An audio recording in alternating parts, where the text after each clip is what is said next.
Sounds good. Welcome to Career Secrets Expert Interview Series. I'm your host, Professor Edmund. Don't forget to like, subscribe, and share. I'm so excited today because Lisa Collingsworth, the founder and general manager of the Phantom Talent Group, has joined us. We will learn about careers, job searches, resume, LinkedIn profiles, job interviews, and much more. Welcome, Lisa. Hello, Edmund. Nice to see you well, not the flesh, but on the screen. Thank you. It's great to see you. I don't want to admit I've known you for close to 20 years. That is correct. I actually went back and took a look at when I first contacted you, and we had our initial kind of interview slash meeting. 2008 was when we Oh, started chatting, and then I just went through the file that I have on you, and it's many different connects throughout the years, and unfortunately never found you that dream job, but definitely reached out many times because I know how strong you were in the sector. thank you. Lisa, could you tell us about your company? I'm going to do Sure.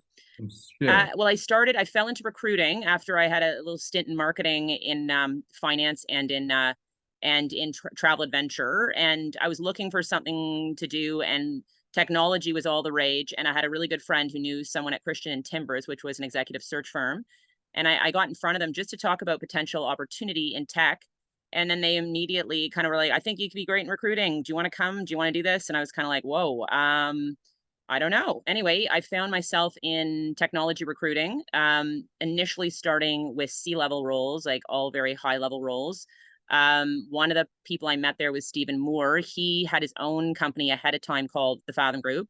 And after a couple of years, he's like, listen, I think we should do something. I think we need to get out of, there was some issues at that time. It was around like Y2K. He decided we should go back and figure out, how to do something a little bit different. And we started the Fathom Talent Group or Fathom Group. Well, he started initially, and then we restarted it after a couple of years of him putting it aside. And we worked together for about a year and a half. And then he decided, you know what, I want to go back into industry and become, again, more focused on C-level. We started doing roles kind of at that mid-level, whether it's, a sales role, a marketing role, sometimes sales directors and marketing directors and IT directors and finance directors, but really in that mid-level. Once in a while we get a C-level role, but it's not as common as more of this kind of sales and marketing, very client facing. Again, sometimes we've found ourselves doing more technical roles, but our bread and butter has been sales and marketing, pre-sales, project management within the tech sector. Now, tech sector is very broad. So sometimes it's managed services, sometimes it's telco, sometimes it's been ad tech and programmatic, sometimes it's been SaaS companies, but I've touched a lot, the publishers, I've touched so a lot of the different companies within those industries is where we've found ourselves in over the last, 25, 26 years. So been doing it for a while. The team size that we've had has grown.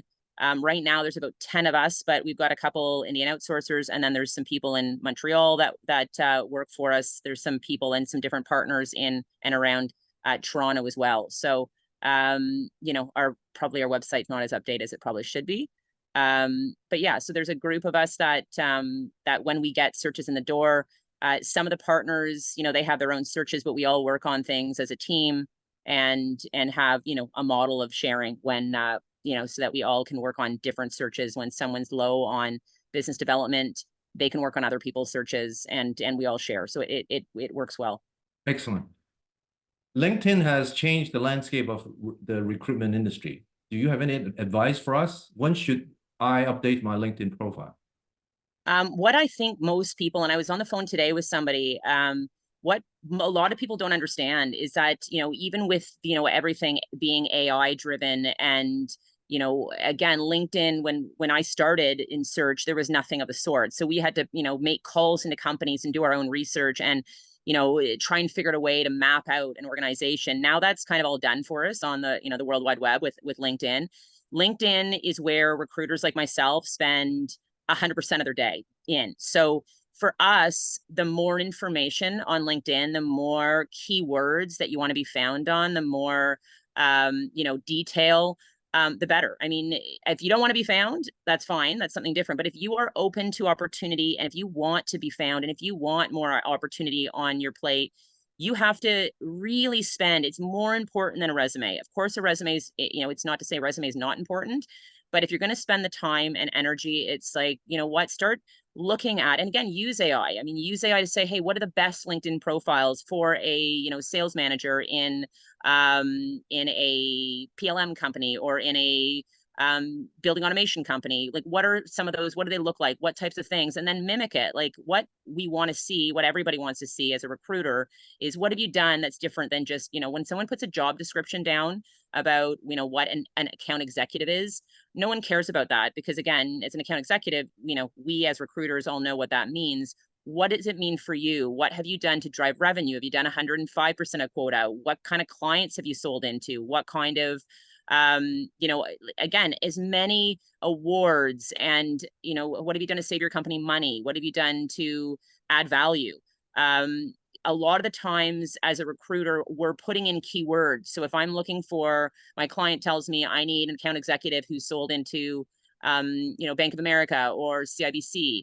If I don't see those, like, I'll put in, you know, account executive, sales manager, client director, and all these different titles that I think might be, you know, again, alongside of an AE. And then I will put in things like, you know, again, whatever the specific software I'm looking for, or I'll put in, you know, again, Bank of America or CIBC. And if you have those things in your background, you know, that'll come up a lot more. So then I'm actually going to be hitting into you for a lot more opportunity. And a lot of people say, oh, I don't want to put up that information. I feel like it's, you know, it's a bit intrusive, or I don't want that to be, you know, on my public profile.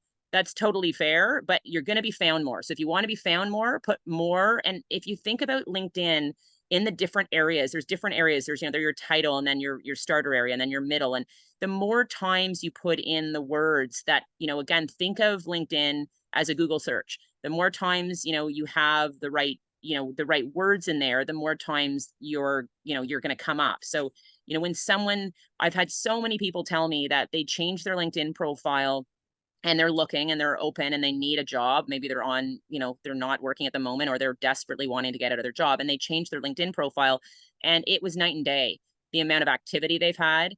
There's an area that you can put, not the one that has the open for work around your face. Yes, fine if you're out of work and you want to do that. But to be honest, recruiters do find that a bit cheesy. And so there's an area where you can put open to work that any recruiter, anybody in HR can see, but it's not out there for the, you know, the masses. And that for sure, again, even if you're just a passive looker, to put that on, again, that's one of the things as a recruiter, we actually go in and, you know, when we're trying to kind of narrow down a search, we put in someone who's open to listening. You know, if there's 10,000 people and then we're like, oh, it looks like there's 1,000 people that are open to listening, we'll start there. Because again, what we're looking for is someone to engage with us in terms of a potential opportunity. So it doesn't mean you're jumping out the door. Your current employer doesn't see that. It's something that if you're open and you want to be, again, you want to be found, that's just another tidbit of information I think, you know, that people should know about. Excellent. You must have read millions of resumes over Many. over the years. What has been the biggest problems with resumes? Again, it goes back to what people sometimes do in a resume. And I've seen so many horrible ones, and I've seen some great ones, but they put down a job description of, again, what their role is. They're not putting anything to do about their accomplishments. So I always say to people constantly, I'm like, what have you done to add value to your company, to save your company time, or to have your company make more money? What is it that you've done that's different? Because those are the things that we want to see on a resume. We don't want to see a job description of what an AE does. We want to see, you know, again, the key points. You know, let's just, for example, as a marketer, you know, if I'm looking for a marketing person, I'm looking for what kind of, let's just say in programmatic, I'm looking for someone who's worked on DV360, someone who's worked on the Trade Desk and Xandr and Amazon platforms. Like, so of course you put in all of your technical experience, but you also say, okay, I have saved this, you know, client A, you know, 400,000 because I've been able to implement this type of strategy and optimize on this, this, and this. And so the more of that type of thing you can see in a resume, you know, and again, awards, anything that you can even think of. I did,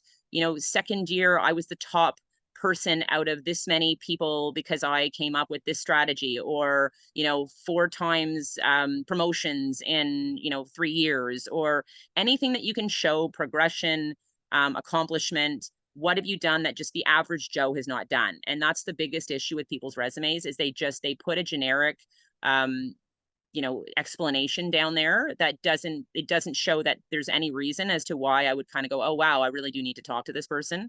It's more of, again, and there's been several times during my career where I get on the phone with someone because someone suggested I do, although I look at their profile and I go, I don't really know about this person. And then I talk to them and I'm blown away by how incredible they are. And I start putting down all their results.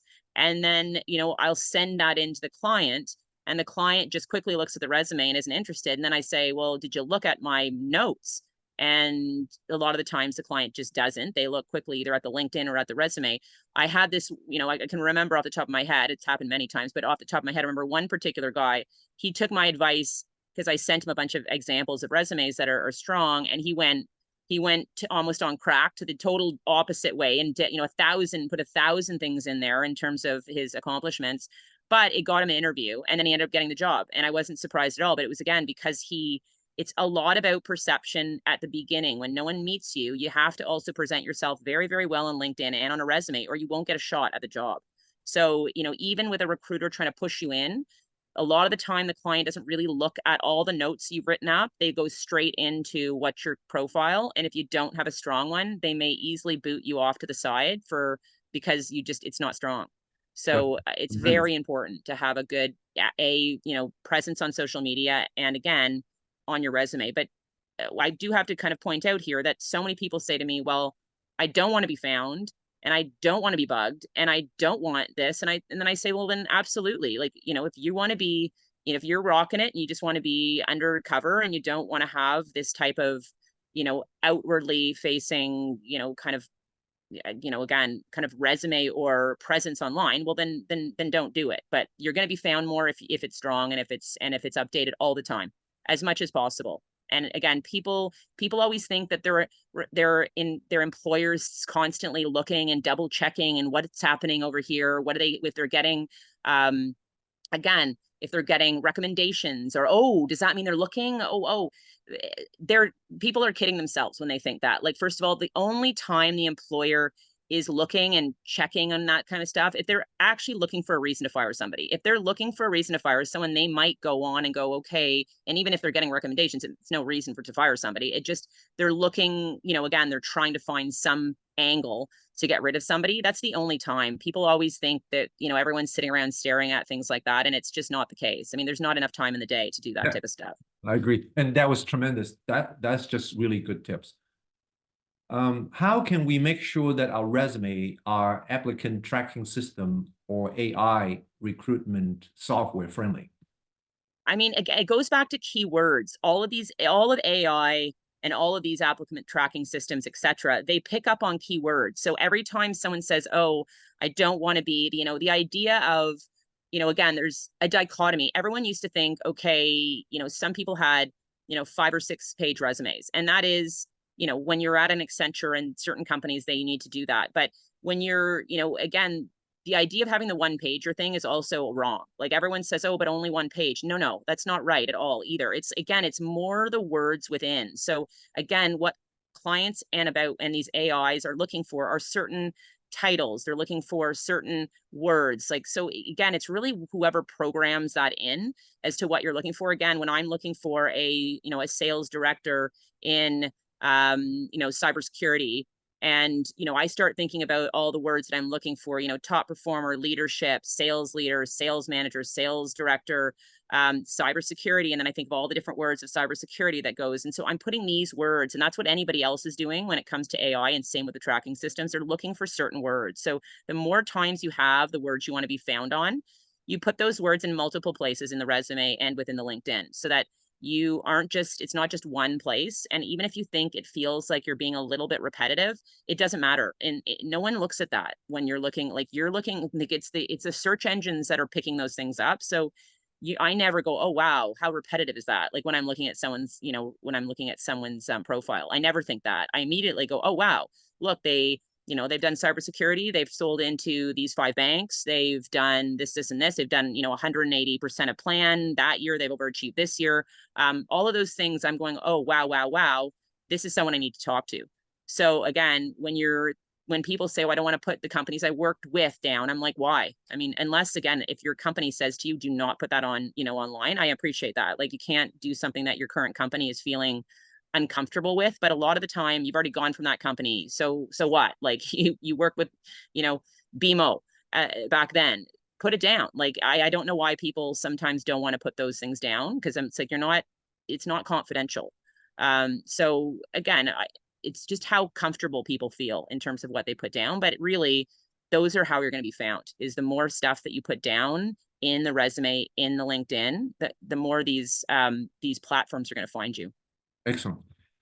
Now back to LinkedIn. If I only have a few connections, is that a problem? It is. I can tell you that several clients of mine, when I've done several different searches, if they see that the person has very few connections, they right away say, I don't want to talk to that person. They believe that, again, and I'm talking more specifically more client-facing roles, whether that's project management, sales, marketing, sales engineering, if customer service.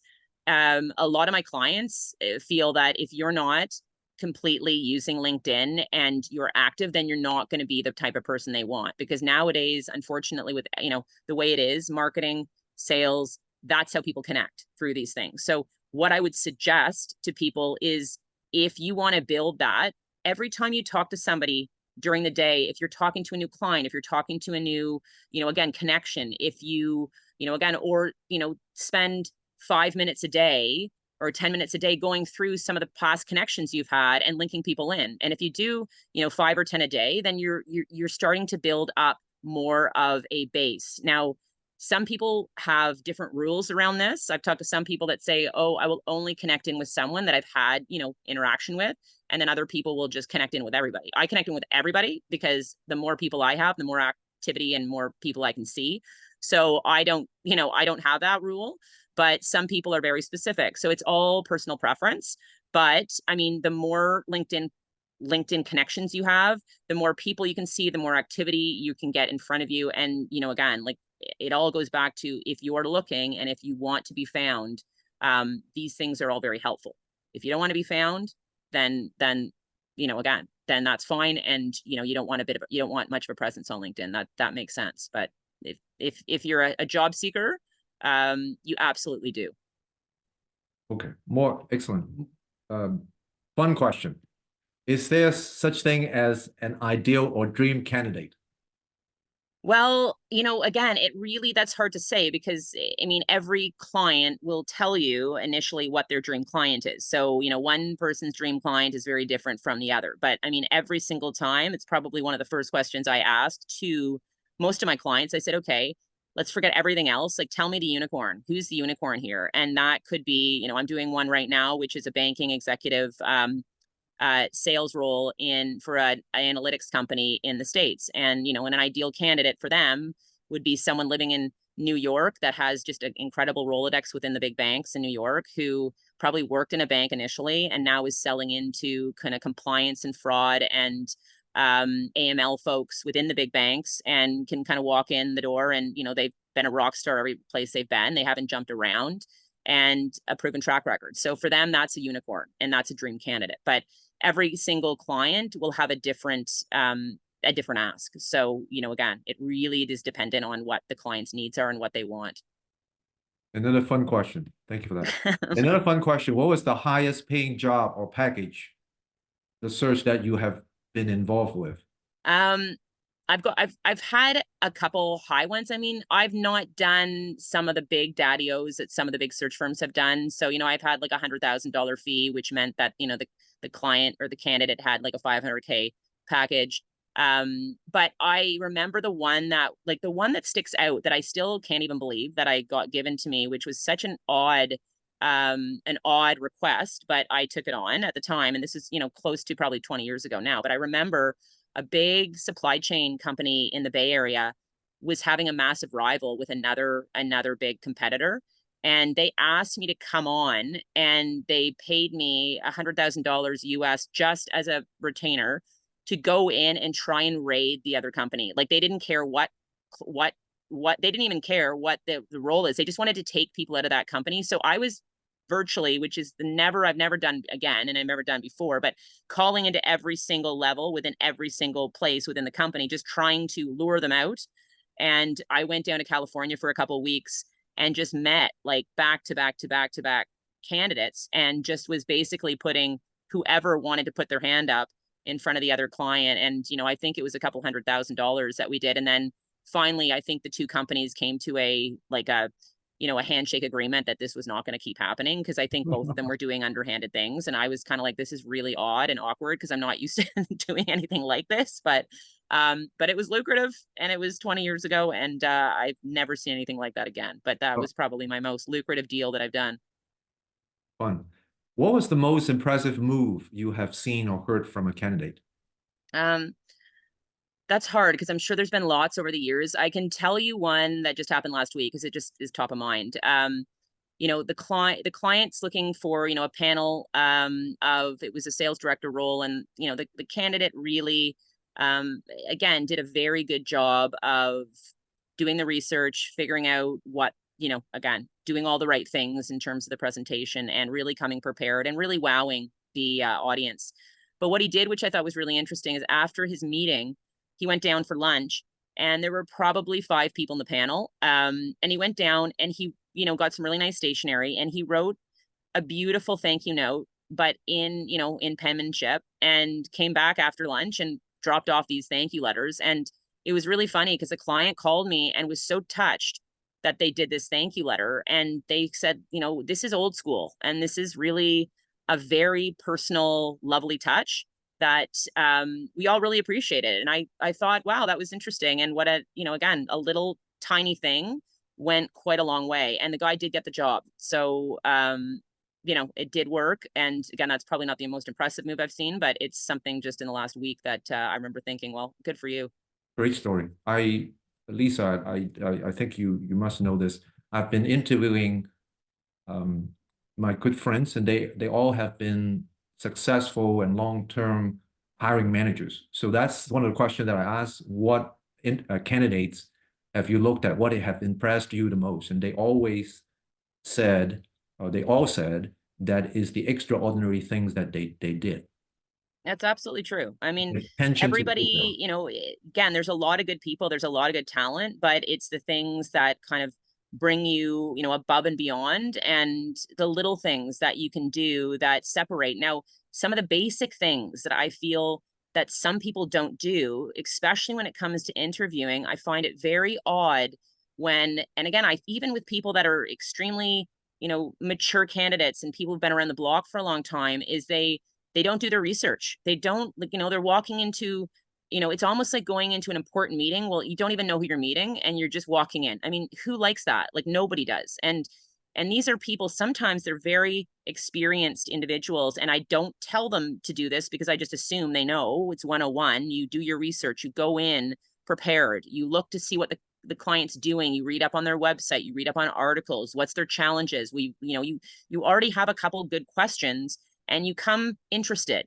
And when you don't, it comes off very poorly. The amount of times I've talked to a client who said, Lisa, like, the person had no idea what we did. They had no concept. They didn't even take a look on our website. And it's always, even if the candidate is a rock star, they never get the job when someone doesn't come in. And again, like, dress the part. If you're going in, people always say, sometimes, people show up, shorts and a t-shirt, and, on a Zoom, or, rarely do they do that kind of going in. But again, they don't dress, it's always better to overdress and even if it's a young, kind of more go-getter company, you're going in, it's your first impression. Don't underdress. Don't think, hey, I'm going to come in and look cool, because it usually doesn't land, unless the client says to me, hey, we don't wear ties here, so please tell the candidate not to, or whatever that is. And then I'll, add that information to the candidate. But you always want to overdress rather than underdress. And again, come with good questions, come with interested questions, come with, sounding like you're really excited and you've learned about the company, and you're happy to be there, and you're very excited. Because even if you're not, at least that comes across to the client that, hey, we're spending good time here, and this person seems pumped and interested. Lisa, this has been so invaluable. I think all candidates should watch this video. This is a Well, must watch video for I'm everybody. not sure about that, but I appreciate it. And again, these are just some of the things I've done this, as you know, for however many years. We're going on 27, I think. And so I've seen it all, but there's just a couple different things that some people just, again, it seems to me, I always think these are, again, things that everyone just knows, but again, obviously that's not true. So if I can add any value and help to anybody, happy to do so. Excellent. What can I do as a candidate in a softening job market? It's been 2022 was for, in tech, because that's where I do a lot of my roles. It was, 2021, 22 were booming. They're just booming, insane. So it was a candidates marketplace. Last year was not a candidates marketplace in this sector. So 2023, really, really quite a brutal market. And, I had a lot of challenges myself trying to, like, a lot of my clients went on hold. They weren't hiring. They were frozen. They were doing backfilling, not allowed to use recruiters. A lot of candidates were on the market. So many people got let go. What I've said to everybody, and you got to keep your head up and head down and continue to, to be proactive, because again, the more proactive you are, the more, you will find something. But what I always say to people is, look at the companies, start looking at all the companies that might really like need your skill set. So align yourself properly so that you're not going for a role that's completely misaligned. Start almost like if you're not in sales, but it's like a pipeline. It's like a sales pipeline. You start to write all the different companies down that you might feel like it's a good place to be. B, companies that again align with what your background is and might be interested in you. You start figuring out, if you're a marketing manager, who's the marketing director, who's the VP of marketing at these companies. Start to follow them on LinkedIn. So go and start following them, follow their webpage, start to read up about each of these companies and start to put together, almost like an Excel spreadsheet. Who do you know? Do you know somebody that knows somebody else that is there? Start to build out this framework. Okay, I'm gonna contact, 7 different people that are connected to one of these 30 companies that I have on my list. And then start to really, even if it's like, hey, I'd love to just connect for 15 minutes. It's a company I'm really interested in, would love to just get on your radar. Ask friends, other contacts, other colleagues who that know anybody at these companies, and start to see if you can learn a little bit more and get on their radar. Because, again, you can also go directly through LinkedIn to some of those, whatever your role is, but who that hiring manager would be. If you craft a really great message and use AI if you want to help, because again, they craft some phenomenal messages. Say to AI, like, I am a marketing manager and I need, I'm really excited by this company because of this, that, and the other thing. If you are hiring, I'd love to be top of mind. And people really enjoy getting these types of messages. If you get them at the right time, if you hit into someone at the right time, there might be an opportunity, or they might go, hey, I know this guy in my team is not doing well, and I know I'll probably be looking within 2 to 3 months. They're going to remember that, hey, this person looks like a great profile and somebody I might want to contact. And so you got to keep doing as much of that type of thing as possible, which is being proactive. Like, don't sit around. Like, when people tell me they've been looking and looking and looking, I'm like, what have you done? And they said, I've gone on to Indeed and into the LinkedIn job, the job opportunities that are open. And I put my background into absolutely everything. And again, they might be a plumber and putting their background into a software sales role. And I'm like, this is ridiculous. Like, it's the worst. It's not the right use of time. No one's going to hire you. And you've just spent all day sending your background into roles that don't fit you at all. Yeah, can you spend some time on that? I always tell people, of course, that's part of the hiring. When you're looking, you always look at at the ads and the openings, of course. And if there's a great fit, fantastic. And sometimes people like your background because you never know what the client's really looking for, even though they might say something different on the profile. But really, the time is better spent being proactive and going after the companies that actually work for your background. And even if they don't have anything open, people are always hiring at different times. So again, like, you keep on those, again, getting in touch with whoever that hiring manager is, sending something that might be of interest, maybe an article, and maybe, commenting on the article about their company. Hey, I saw that you guys just got a big deal with such and such. Really excited because I see this in the news, whatever it is. But just, again, keeping in front of, you know, those 30 companies that you're like, hey, this is where I think they would really like, I think I could be very successful. And those are things I tell people when the market's not just busting with opportunity. Excellent. What are the top 3 tips you have given to candidates for interviews? I kind of already mentioned those things. Like, again, do your research. Do not walk into an interview without knowing who that person is. Take a look at their LinkedIn, where they're from. Have have a look at their website. Have some good questions ready for them, so that it looks like you're interested in the role and that you're interested in the company. You know, wear the right clothes. Don't be late. And again, like, when you get asked a question, the one thing I can't stand in interviewing, when someone asks you a question and you just go into a about off on a tangent. And then when you look back, you never really answered their question. So always remember to answer the question. You can give flavor and you can give some really good, more like, again, some really interesting information when you answer their question, so that it shows that you're, a go-getter, but answer it. Don't go off on a tangent. And that's a big thing with people. They don't actually answer the question. And that drives, interviewers mad, because they're just like, just answer what I'm asking. So that's what I usually tell people. Lisa, this has been so good. I think people are really benefiting from this coaching. Awesome. Do you have anything else you want to add? Well, I just wish I could have nailed you the role that your dream role, because I know I would have made a hefty fee on that one. You were too expensive for me, Ed. Thank you. There's always a price for the talent, right? Right. Thank you so much. Awesome. All right. Well, have a great day, and let me know if I can help in any other way. Thank you so Happy much. to. Until next time, I'm your Professor Edmund. Thank you for watching. Don't forget to like, subscribe, and share. Awesome. All right. Have a great day, Thank everybody. you.